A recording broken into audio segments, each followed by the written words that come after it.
memberikan Yohanes Pembaptis peringatan. Blessed are those who keep from stumbling over me. Berbahagialah mereka yang tidak tersandung karena aku. Jesus wasn't doing what John expected. Yesus sebenarnya sedang melakukan apa yang diharapkan Yohanes Pembaptis. And sometimes today, Jesus doesn't do what we expect. Dan tidak melakukan seperti yang Yohanes Pembaptis harapkan. Dan kadang-kadang masa kini kita juga tidak melihat Yesus melakukan seperti yang kita harapkan. We have examples of what it means to have faith in this context. Ya, kita mempunyai contoh apa artinya beriman di dalam konteks ini. A leper comes to Jesus. Seorang yang berpenyakit kusta datang kepada Yesus. He said, Lord, if you are willing, you can make me whole. Dan dia berkata, Tuhan, jika engkau bersedia, engkau dapat menyembuhkan aku. He acknowledges Jesus' power. Dia mengakui akan kuasa Yesus. And he's humble before Jesus. Dan dia merendahkan diri di hadapan Yesus. Being humble before him is not lack of faith. Dan merendahkan diri di hadapan Yesus bukan berarti kekurangan iman. When Abraham is trying to persuade God not to destroy Sodom, ketika Abraham mencoba membujuk Allah jangan menghancurkan Sodom, he speaks very respectfully. Dia berbicara dengan sangat menghormati. When Moses is trying to persuade God not to destroy his people, ketika Musa mau membujuk Tuhan jangan menghancurkan umatnya, he speaks very respectfully. Musa berbicara dengan sangat hormat. There are some people who believe, dan ada orang yang percaya, that if you say, if you're willing, kalau kita berkata Tuhan jika engkau bersedia, it means you don't have faith. Itu berarti engkau tidak beriman. But that's not what we see here. Tetapi itu bukan yang kita lihat di sini.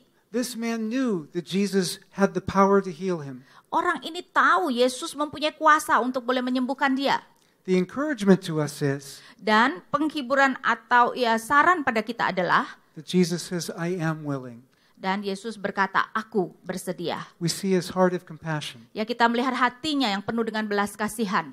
And whether that heart is always expressed in the same way, apakah hati itu selalu diekspresikan di dalam cara yang sama? We can always trust his compassion. Ya, kita selalu bisa percaya kepada belas kasihannya.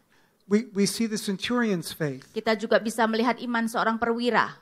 Jesus says, not in all of Israel have I found such faith. Yesus berkata, di dalam Israel tidak kutemukan seorang yang mempunyai iman seperti ini. Here was a Gentile, an outsider. Dia adalah seorang non-Yahudi, dia adalah orang dari luar. But when Jesus, well actually it may be a question in Greek. Ya, mungkin di dalam bahasa Yunani sebenarnya itu adalah berbentuk pertanyaan. It may be Jesus asks, shall I come and heal him? Ya, mungkin Yesus bertanya, apakah aku perlu datang untuk menyembuhkan dia? Because Jewish people were not supposed to go into Gentile homes. Karena orang-orang Yahudi tidak seharusnya datang ke rumah orang non-Yahudi. But the centurion says, Lord, you don't even need to come into my home. Tetapi si perwira berkata, Tuhan, kau bahkan tidak perlu datang ke rumahku. If you just speak the word, it will be done. Kalau engkau menyebutkan saja, berfirman saja, maka itu akan terjadi. I understand authority. Aku mengerti otoritas. If I speak, people do what I say. Kalau aku berbicara, bawahanku akan melakukan apa yang aku katakan. Because I am under authority. Karena aku ada di bawah otoritas. I am backed by the authority of the Roman Empire. Karena aku mempunyai otoritas daripada kekaisaran Romawi. And Lord, you are backed by the authority of God. Dan Tuhan, engkau mempunyai otoritas dari Allah. If you just speak, it will be done. Jika engkau berbicara saja, maka itu akan tergenapi. Some people have the temptation. Ada orang yang mendapatkan pencobaan. To think, well, I can believe for this little miracle, but this other miracle is too big. Ya, yang mengatakan, aku bisa percaya kalau ini adalah mukjizat kecil. Tetapi untuk mukjizat itu terlalu besar untuk aku percaya. But Jesus has all authority in heaven and on earth. Tetapi Yesus mempunyai segala kuasa di langit dan di bumi. There's nothing too hard for him. Ya, tidak ada sesuatu yang terlalu sulit bagi Yesus. Jesus also praises the faith of the friends of the paralytic. Yesus juga memuji iman daripada teman-teman orang lumpuh tersebut. Where they are so desperate to get to Jesus. Karena mereka begitu terdesak untuk bisa datang kepada Yesus. They tear up somebody's roof. Ya, sampai mereka membongkar atap rumah orang lain untuk menurunkan temannya. Now, it's such an exciting story in Mark and Luke. Ya, ini adalah suatu kisah yang begitu menegangkan dan menarik di Markus dan Lukas. But Matthew sometimes condenses the stories. Tetapi kadang-kadang Matius mempersingkat cerita tersebut. And Matthew leaves out them leading him down through the roof. Ya, dan Matius tidak menceritakan mereka menurunkan temannya itu dari atap. I don't know if Matthew was complaining about tearing up people's roofs, Saya tidak tahu apakah karena Matius mengeluh kalau orang membongkar atap rumah orang lain. but in any case, Matthew focuses on the main part of the story. Tetapi intinya adalah Markus memfokuskan kepada inti daripada kisah tersebut. The friends bring their friend to Jesus. Ya, teman-teman itu membawa temannya kepada Yesus Jesus praises their faith. dan Yesus memuji iman mereka. We can have faith on behalf of others too. Ya, kita bisa memiliki iman untuk orang lain. And another key point in the story, Dan poin lain daripada kisah ini, before Jesus heals the man physically, sebelum Yesus menyembuhkan orang itu secara fisik, he forgives his sins, Yesus mengampuni dosa orang tersebut. which is the greater miracle. Dan itu adalah mukjizat yang lebih besar. Maybe not in the Humean sense of a violation of nature, Ya, mungkin tidak di dalam arti melawan hukum alam, but it's the act that determines our eternal destiny. ya, tetapi itu adalah tindakan yang menentukan kehidupan kekal kita. The woman with the flow of blood also has faith. Ya, wanita pendarahan dengan pendarahan itu juga memiliki iman.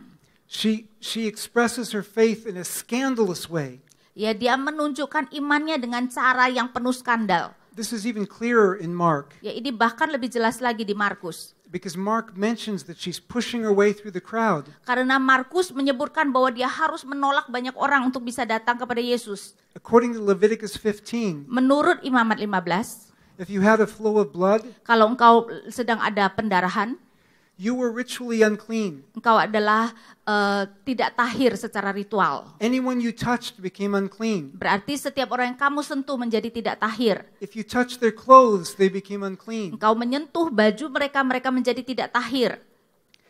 And yet this woman touches the edge of Jesus' robe. Tetapi perempuan ini dia menyentuh pinggir dari jubah Yesus. In the sight of people, that made Jesus unclean. Dan di hadapan orang-orang itu membuat Yesus tidak tahir.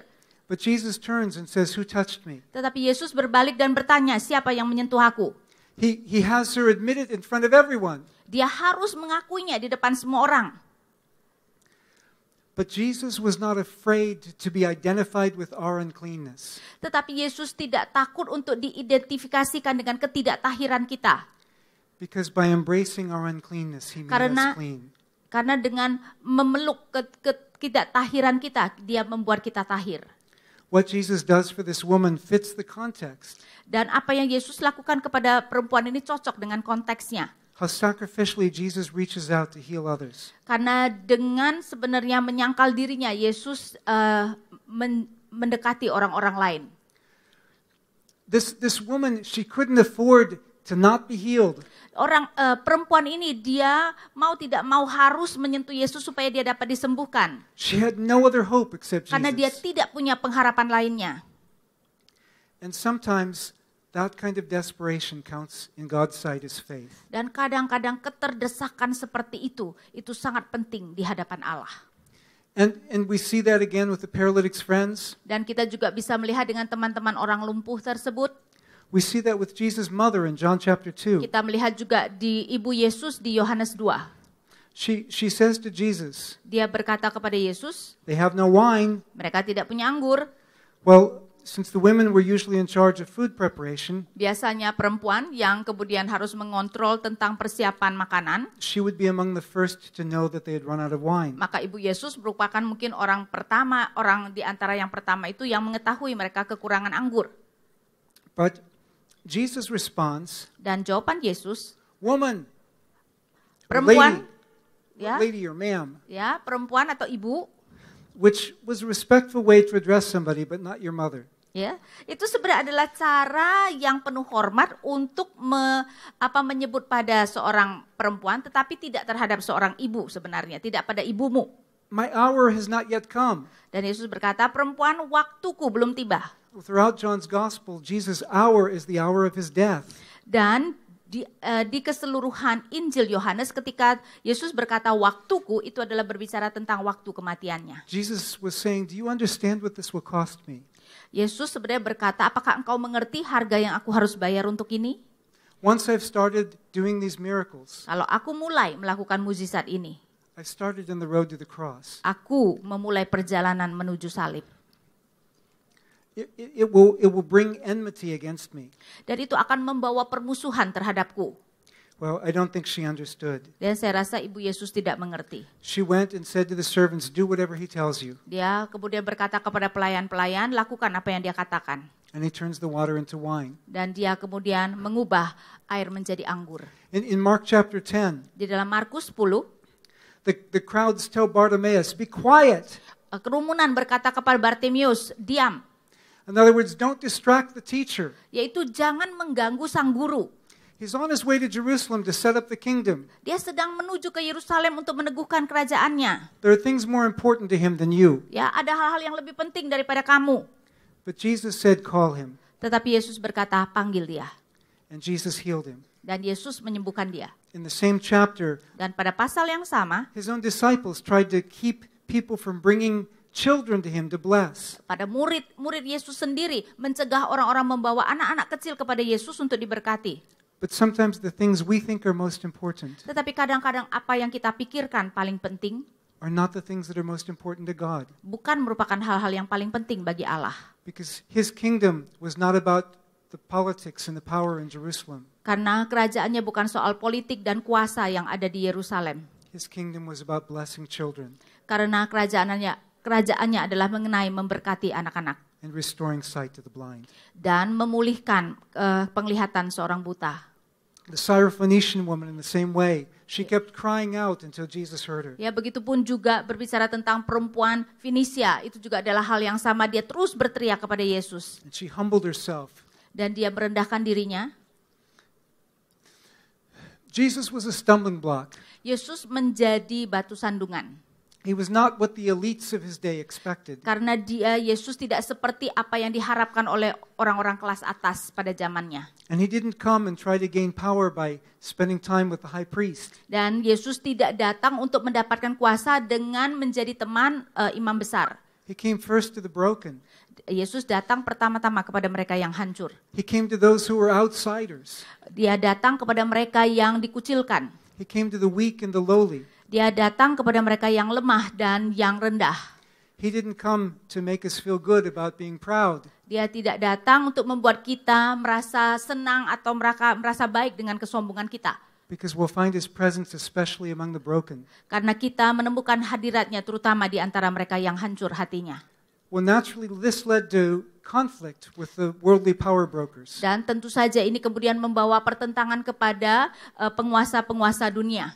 By reaching out to the needy, Dengan menjangkau kepada mereka yang membutuhkan, Jesus was starting on the way to the cross. ya, Yesus memulai jalannya menuju salib. He was not ashamed to be identified with us in our brokenness. Ya, dia tidak malu untuk mengidentifikasikan dirinya dengan kehancuran kita. He came not to heal the righteous. Dia datang bukan untuk mengobati yang benar. It's only when we admit that we are sinners, Hanya ketika kita mengakui kita adalah orang berdosa, that we are broken, bahwa kita hancur hati kita, that we need his grace, di mana kita kemudian membutuhkan anugerahnya. that we come and receive the kingdom like little children. Dan kita datang menerima kerajaan itu seperti anak-anak kecil. The new creation and its foretaste in the miracles Ciptaan baru dan juga cicipan awalnya cost Jesus something. ya adalah harga yang harus Yesus bayar. In the midst of miracle stories in Matthew 8:17, Di tengah-tengah kisah tentang mukjizat di dalam Matius 8 ayat 17, Matthew quotes the book of Isaiah Matius kemudian mengutip dari Yesaya and explains dan menjelaskan Jesus carried our infirmities. Yesus menanggung dosa-dosa kita He carried away our diseases. dan dia membawa penyakit-penyakit kita. When Jesus was healing people, Ketika Yesus menyembuhkan orang sakit, he was giving a foretaste of all the blessings that he has for us in the world to come. dia memberikan kita kecapan awal dari segala berkat yang akan kita dapatkan di kemudian hari. But for every one of those blessings, Tetapi untuk setiap orang berkat-berkat itu diberikan, it cost Jesus his life. ya, itu Yesus harus membayar harga dengan nyawanya. So whatever blessings we receive from him, Karena itu apapun berkat yang kita terima, whether it's a miracle for ourselves, Apakah itu mukjizat untuk diri kita sendiri? whether it's witnessing a miracle He's done for someone else, Apakah kita menjadi saksi mukjizat yang Dia lakukan bagi orang lain? whether it's our salvation. Apakah itu keselamatan kita? Let's give thanks to the one Marilah kita memberikan syukur dan ucapan terima kasih kepada Dia who gave His life to give us those gifts. yang memberikan kita nyawanya supaya kita mendapatkan karunia-karunia tersebut. Miracles and dependence on God. Mukjizat dan kebergantungan kita kepada Allah. The Gospels often connect faith with healings, Injil sering sekali mengkaitkan antara iman dengan penyembuhan, and sometimes shortage of healings is connected to disbelief. dan kadang-kadang tidak adanya penyembuhan dikaitkan dengan ketidakpercayaan. Even the disciples disbelieve. Ya, kadang-kadang para murid pun tidak percaya. Although more often the Gospel of John emphasizes faith after Jesus did his signs. Tetapi sering sekali di dalam Injil Yohanes dikatakan iman itu baru muncul setelah Yesus memberikan tandanya atau mukjizatnya. Because our trust in God's reliability can grow as we see what He does. Karena kepercayaan kita kepada Allah itu bisa bertumbuh ketika kita melihat bahwa Dia setia. Unless we act like the Israelites in the wilderness. Kecuali kita bertindak seperti orang-orang Israel di padang gurun. We can't reduce Jesus. We can't reduce faith in Jesus to the same thing as psychosomatic. Kita tidak bisa menurunkan iman di dalam Yesus menjadi psikosomatis. Things like blindness, paralysis, and so on. Hal-hal seperti kebutaan dan kelumpuhan dan sebagainya. Those healings aren't best explained that way. Ya, penyembuhan-penyembuhan ini They're not best explained as ya psychosomatic. tidak bisa menjelaskan secara psikosomatis. I'm skipping a lot here. Ya, saya harus skip berapa? Faith isn't make-believe. Tapi kita harus mengerti iman itu bukan kita membuat sesuatu yang sebenarnya tidak ada. When we speak of faith in fairy tales or something like that, Ya, jadi misalnya seperti iman atau kita berbicara tentang iman kepada dongeng-dongeng misalnya. that's faith in a false object. Itu adalah iman kepada objek yang salah. Faith is useful only if it's in what's true. Karena iman itu hanya berguna kalau objek iman kita adalah sesuatu yang benar. Faith is not wishing really hard. Ya, iman itu bukan kita benar-benar mengharapkan. That's self-directed instead of directed towards Itu God. berarti diarahkan kepada diri kita dan bukan diarahkan kepada Allah. How much time do I have? 2 minutes, okay. In the West, Di barat, some of the philosophy behind how faith came to be understood. beberapa filsafat mengenai bagaimana kita mengerti iman. Kant distinguished objective knowledge Kan membedakan antara pengetahuan yang objektif from faith, which was purely subjective. dari iman yang dianggap semata-mata subjektif. And Kierkegaard Dan Kierkegaard said that, therefore, faith must be a leap in the dark. mengatakan karena itu iman harus suatu lompatan di dalam kegelapan. But that's not what biblical faith is. Tetapi itu bukan iman Alkitabiah. Biblical faith Iman Alkitabiah is not a leap in the dark, bukan suatu lompatan di dalam kegelapan. but the deliberate step into the light of God's truth. Tetapi dengan sengaja kita melangkah di dalam terang kebenaran Allah. It's not wishing something were true. Bukan mengharapkan sesuatu itu benar. It's not believing despite the evidence of the truth. Bukan percaya walaupun sebenarnya tidak ada bukti kebenarannya. But it's recognizing the evidence that God has given Tetapi menyadari bukti yang telah Allah berikan. and that God is worthy of being believed. Dan bahwa Allah layak untuk kita percaya. We shouldn't have faith in our faith, Ya, kita tidak seharusnya beriman kepada iman kita sendiri. but in God and in Christ. Tetapi kita seharusnya beriman kepada Allah dan kepada Kristus. Miracles were not always dependent on faith in Dan the karena itu Gospels. kita melihat mukjizat tidak selalu bergantung kepada iman. In many cases, actually we find that they happened despite some participants' lack of faith. Ya, dan kita melihat di dalam banyak kasus ya, mukjizat itu terjadi walaupun orang-orang itu malahan tidak beriman. The disciples themselves are often the ones chided for their little faith. Ya, murid-murid Tuhan Yesus sendiri sering sekali dinyatakan Tuhan Yesus sebagai orang yang kecil imannya atau tidak beriman. I point this out because some people have said Saya menunjukkan ini karena ada orang-orang berkata that God can't do anything without our faith. bahwa Allah tidak dapat melakukan apa-apa tanpa iman kita. And that's not the point. Dan itu bukan poinnya.